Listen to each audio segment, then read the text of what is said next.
Brooke and Blair Harbor were students at St. Rita's Catholic Church in Dallas. They were in a cabin with their grandparents, who are still missing.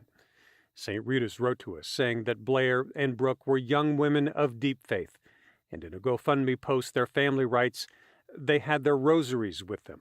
Their bodies were found 15 miles away in Kerrville. When they were found, their hands were locked together. Only their parents survived the flood. The Fort Worth Diocese and the family of Hadley Hannah say the 8-year-old is still among the missing from Camp Mystic. 8-year-olds Eloise Peck and Lila Bonner, who just finished the second grade at Bradfield Elementary, best friends, confirmed among the victims. At the school Sunday, a crowd gathered to tie ribbons around trees for the missing and the dead. Highland Park ISD telling us that our hearts are heavy. We are deeply saddened to report the loss of multiple students, and our thoughts and prayers are with all of the families deeply affected by this unimaginable tragedy.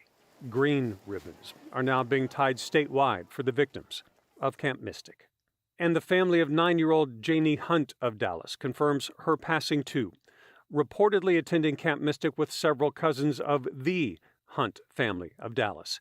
Tavia Hunt, the wife of Kansas City Chiefs owner Clark Hunt, writing on social media that our hearts are broken by the devastation from the floods and the tragic loss of so many lives, including a precious Hunt cousin, along with several friends' little girls, and also wrote that even in heartbreak, God is weaving a story we cannot yet see. You couldn't see anything, it was pitch black. But hearing people screams, kids screaming, asking for help. He's not a hero, and that will never gone unnoticed. This family says their hero is 27-year-old Julian Ryan, who broke open a window in their flooded home to save his family.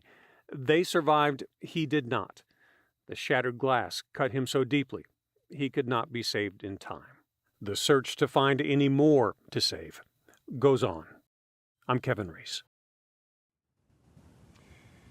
You know, you can count on us to be here around the clock to bring you the very latest on the search for these victims, also to look into these questions about the early warning system and if anything else could have been done in that regard.